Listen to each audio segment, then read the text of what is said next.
Were you lonely then? Oh, yeah. I think I've had loneliness play a part in my life all the way through. It is my honor, my pride, my joy to induct Eric Clapton into the Rock and Roll Hall of Fame. Without a doubt, Eric Clapton stands as one of the most successful and influential rock guitarists of all time. Renowned for his exceptional skill and soulful playing, Clapton currently holds the second place on Rolling Stone's list of the 100 greatest guitarists of all time and ranks fourth on Gibson's top 50 guitarists of all time. With over 100 million records sold worldwide, the rock legend has secured his place as one of the best-selling musicians in history. However, behind the fame and glamour lies a life that's marked by deep personal tragedy. From the family secret that held a deep and lifelong impact on the singer, to the tragic and preventable death of his son Connor at the age of 3. Plus, we'll learn about Clapton's current state of physical health and the sad news that has massively impacted his career. The 18-time Grammy Award winner has faced numerous hardships from his childhood all the way through to adulthood. But in order to truly grasp the extent of Clapton's challenges, we have to journey back to when it all began in 1945. Eric Clapton was born in 1945 in the small village of Ripley in Surrey, England, to Rose and Jack Clapp, or so Clapton had thought. As he grew older, the future superstar discovered a shocking truth that had been kept secret since his birth. The people that Clapton believed to be his parents were actually his grandparents, and the woman who Clapton believed was his elder sister was actually his mother, Patricia Molly Clapton.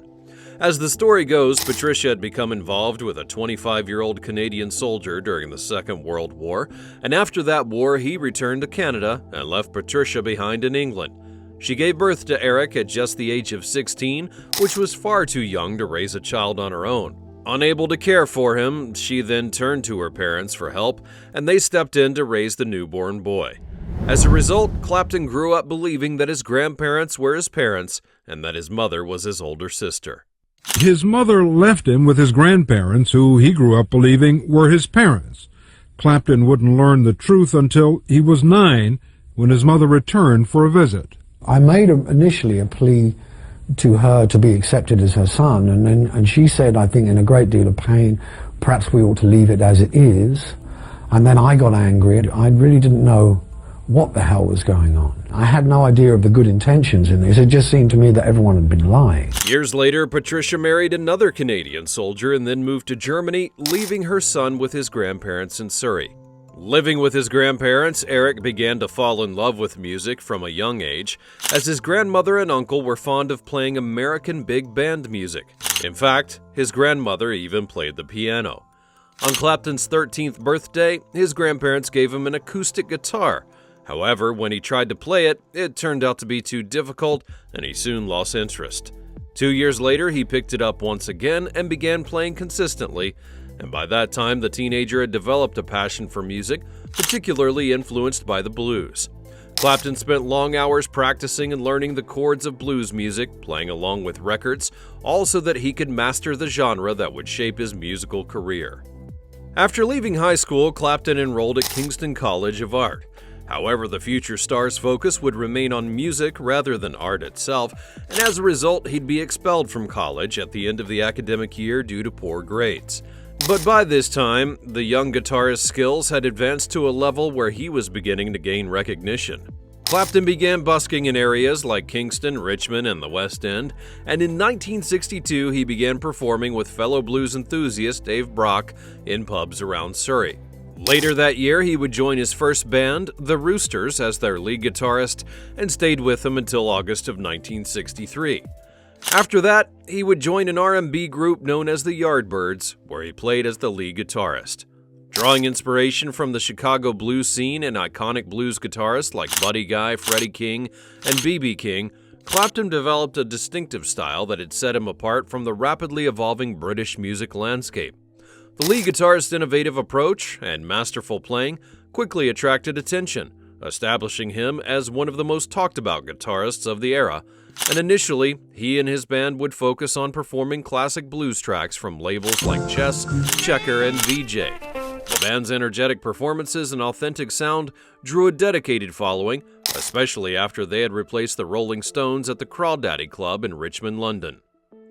The Yardbirds' reputation soared when they toured England with legendary American blues musician Sonny Boy Williamson.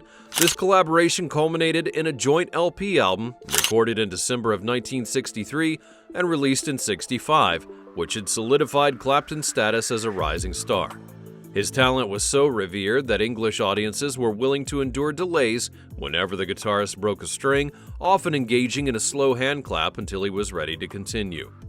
However, in March of 1965, Clapton decided to leave the band when they shifted to a more pop-oriented style following the commercial success of their song For Your Love. Later that year, he then joined the Blues Breakers, where his guitar work quickly became the group's standout feature, captivating audiences within the London club scene. Despite the band's success, Clapton left after a few months, only to rejoin in October of that same year. However, the guitarist's time with the Blues Breakers came to a close in 1966 when Clapton decided to embark on a new musical venture. He teamed up with bassist Jack Bruce and drummer Ginger Baker to form a groundbreaking new band. During his time with Cream, Clapton began to develop his abilities as a singer, songwriter, and guitarist, although Jack Bruce took on most of the lead vocals, and together with lyricist Pete Brown, they penned much of the band's material. Clapton's role would be pivotal. Cream's first unofficial gig was at the Twisted Wheel Club in Manchester, July the 29th of 1966, followed by their official debut at the National Jazz and Blues Festival in Windsor just 2 days later. Over the next few years, Cream rose to international fame with their sophisticated high-volume blend of rock and blues, featuring extended improvised solos. Clapton's mastery of the blues, characterized by his precise phasing, rapid runs, and expressive vibrato, became a benchmark for rock guitarists. His playing on tracks like Crossroads and White Room showcased high energy and emotional intensity, setting a brand new standard for the rock guitar solo and solidifying his reputation as one of the greatest guitarists of his generation. However, success and fame often come at a heavy price, and for the singer it was no exception. As Clapton's star rose, the demands of constant touring, recording, and living in the public eye became increasingly overwhelming. To cope with the intense pressure and the expectations placed on him, the star guitarist turned to substance abuse, a path that many in the industry had taken as a means of escape. Clapton's battle with addiction began when he was at the forefront of the music scene in the late 1960s. Notably, the pressures of success, combined with a celebrity lifestyle, had played a significant role in the R&B star fall into substance abuse. Initially, his use of substances was relatively moderate, but as his career progressed and his fame grew, so did his dependence on harder substances. While his financial success was very important for keeping up his celebrity lifestyle, the financial freedom that came with his rising star only served to make his addictions worse, as it allowed him to afford and indulge in expensive substances. In the early 1970s, Clapton's addiction to heroin particularly became increasingly severe. The substance was often used as a means of coping with intense pressure and emotional turmoil that accompanied his success. Despite his remarkable talent and achievements, Clapton found himself trapped in a cycle of addiction, which would significantly impact his personal life and professional career.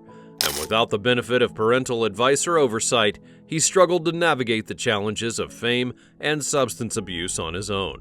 As expected, the consequences of the singer's addiction were dire, and during the 1970s, his career was plagued by erratic behavior and unreliable performances. The rock star struggled with maintaining focus and stability, which led to a series of canceled shows and strained relationships with band members and colleagues. For instance, in 1976, the singer and guitarist made a controversial outburst during a concert in Birmingham, England. This included racially charged and xenophobic remarks, such as declaring England as a country for white people alone. Heavily influenced by a state of inebriation, the Grammy star's tirade shocked many and contradicted his musical collaborations with artists of diverse backgrounds.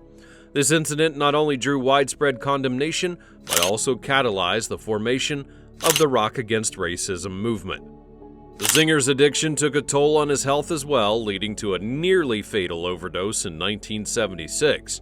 This battle continued into the 1980s, and despite several attempts at rehab, he faced numerous relapses that threatened to undo the progress he had made. It would not be until he had sought treatment and began a rigorous recovery process that he started to regain control of his life.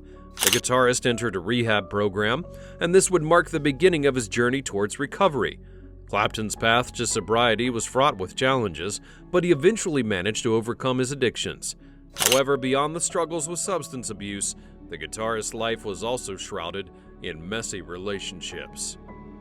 Eric Clapton's first significant relationship was with British aristocrat Alice Ormsby Gore, a union that captured the public's imagination and sparked rumors of a potential engagement or marriage. The duo's relationship began when Alice was just 17 years old and Clapton was in his mid-20s. However, despite the couple's apparent connection and the intensity of their bond, the two never officially married. Their time together was marked by a shared struggle with addiction, which played a significant role in the instability of the relationship. Alice was deeply concerned for Clapton's well-being and even took it upon herself to procure hard substances for him from dealers, hoping to shield him from the dangers of obtaining them himself.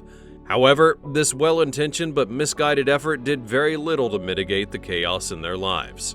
The relationship ultimately came to an end as Clapton's affection shifted toward another woman, leading to further turmoil in his personal life. That woman would be Pattie Boyd, the wife of Clapton's close friend and Beatle George Harrison. In the 1960s, Clapton and Harrison developed a deep friendship, bonding over their shared passion for music and their experiences as iconic figures in the rock scene. However, that friendship would be tested when Clapton became infatuated with Boyd. The musician's unrequited love for Boyd was intense, inspiring some of his most famous songs, including Layla and Wonderful Tonight. The situation reached a breaking point when, in a moment of drunken candor, Clapton confessed his feelings to Harrison. According to Boyd, this confession led to a confrontation between the two musicians due to the complex emotions and loyalties involved, and as fate would have it, Boyd and Harrison's marriage eventually ended in 1974. Clapton would see this as the chance to pursue the relationship with Pattie, and the two were married in 1979, seemingly bringing a fairy tale conclusion to their story.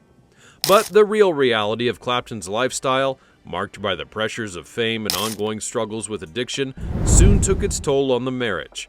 Despite the initial happiness, the relationship went downhill, and they divorced 9 years later. The dissolution of this marriage stands out as one of the most tumultuous episodes in rock and roll history. Despite the star's reported recovery from addiction since 1974, he continued to grapple with alcohol dependency, often using it as a means to cope with his own despair. This ongoing struggle placed immense strain on the duo's relationship, further made worse by Boyd's reported inability to conceive children, a significant issue for Eric Clapton, who had longed for a family of his own due to his own strained relationship with his biological father. The desire for children and a fulfilling family life led Clapton to seek connections outside of his marriage. While on tour, he had engaged in multiple extramarital affairs, fathering 2 children with other women during his marriage to Boyd. These actions, combined with the guitarist's ongoing battle with alcohol, had contributed to the breakdown of their marriage. The emotional distance and unresolved issues ultimately became insurmountable, leading to their divorce in the late 1980s. Following their separation, both Clapton and Boyd moved on to new relationships and marriages. Clapton went on to have 3 more children, finding some semblance of the family life that he had always desired. And despite the pain and betrayal that marked the ending of the marriage, the two had managed to maintain an amicable relationship over the years. Their sweet yet complex romance, filled with passion, music, and turmoil, remains an unforgettable chapter in the annals of rock history. After the emotional turbulence with Boyd, Eric Clapton's love life took a brand new turn when he found solace in Italian actress Lori Del Santo. Meeting in the late 1980s, their relationship blossomed during a time when the guitarist was facing numerous personal challenges, which included his ongoing battle with substance abuse. Del Santo played a very important role in Clapton's life during this time, as she had given him the much-needed companionship and emotional support. In 1986, the pair welcomed a son named Connor, which would mark a joyful and hopeful chapter in Clapton's otherwise tumultuous life. Conor's birth represented a brand new beginning for the vocalist who had long yearned for a family of his own, providing him with a sense of purpose and grounding. But this joy would be short-lived, as their time together would soon be overshadowed by an unimaginable tragedy and the greatest loss that Clapton would ever endure. In 1991, tragedy struck when Eric Clapton's 4-year-old son Conor accidentally fell 49 stories to his death. The heartbreaking incident occurred when Conor, who was in New York City with Clapton, darted past a housekeeper and ran through an open window, falling from a high-rise apartment building. She said he was dead. The accident devastated Clapton, not only due to the obvious heart-wrenching loss of his child, but also because Conor had been a crucial part of Clapton's journey toward recovery from addiction. And I remember putting the phone down and calmly walking from my hotel to that place as if nothing had happened. And I walked past the street, and this is a terrible thing of shame for me, which I'll never ever perhaps recover from, and seeing a crowd of people and a paramedic van, and knowing that he was there and walking by. Conor's birth had given Clapton a new sense of purpose and hope, but this tragic event plunged him into a period of profound grief and despair. Prior to the event, Clapton had spent the previous evening with Conor at the circus, cherishing what would be one of their last moments together. In his autobiography, the singer recounted the surreal and disorienting experience of walking down Park Avenue after learning about the accident, trying to convince himself that it couldn't possibly be true. Even after seeing the police and paramedics on scene and identifying Conor's body, the star was engulfed in disbelief and shock. The death of Conor left the superstar understandably traumatized, and then he channeled his overwhelming grief into music. This period of intense emotion led to the creation of some of the singer's most poignant and reflective works, including the iconic song Tears in Heaven, which became a touching tribute to his son and a deeply personal expression of his sorrow. I saw you in heaven.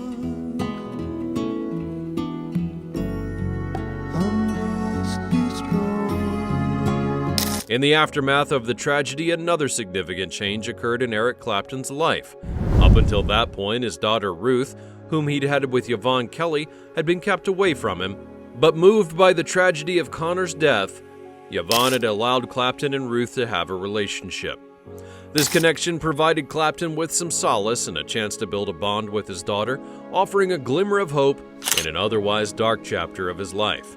In 1999, Eric Clapton's life took another significant turn when he met Melia McHenry at a party that was hosted by Giorgio Armani. At the time, McHenry was working for Armani as his secretary and assistant, managing both his business and private affairs. She had organized the event on Armani's behalf, an event that Clapton attended as a star guest. Their meeting marked a brand new chapter for Clapton, who up to that point had experienced a past that was full of rocky relationships, personal loss, and struggles with addiction. McHenry brought stability and happiness to the singer's life, helping him to find peace and balance, and the couple initially kept their romance private while navigating the complexities of their relationship away from the public eye. But their love would blossom, and they eventually decided to make their commitment official. On January the 1st of 2002, the pair were married in a quiet ceremony, marking the beginning of a new and joyful phase in the guitarist's life. Despite finding a sense of peace in his personal life, Eric Clapton has faced brand new challenges in recent years, and this time related to his health. In 2016, Clapton shared with the public that he had been diagnosed with peripheral neuropathy. This condition, often feared by musicians, causes symptoms like numbness, shooting pains, and impaired coordination. For Clapton, the condition primarily affects his legs, leading some to speculate that his condition may stem from a history of alcohol abuse rather than the physical demands on his career. The health issues didn't stop there, and by 2018, Clapton revealed that he was also experiencing hearing loss, a troubling development for someone whose life had been defined by music. The reality of these ailments forced him to confront limitations that they impose, as he openly admitted that his conditions are unlikely to improve over time. But nevertheless, he remains resilient. While he's reduced the frequency of public performance, he has no intention of stepping away from music entirely. For Eric Clapton, music is not only a career, but a lifetime, and he plans to continue playing as long as he's able, drawing strength from the very art form that has carried him through life's ups and downs. Did you enjoy this look at Eric Clapton's life? Be sure to leave a comment down below, like the video, and subscribe to Project Hysteria so you never miss another great video like this one again. Thanks for watching, and I'll see you next time.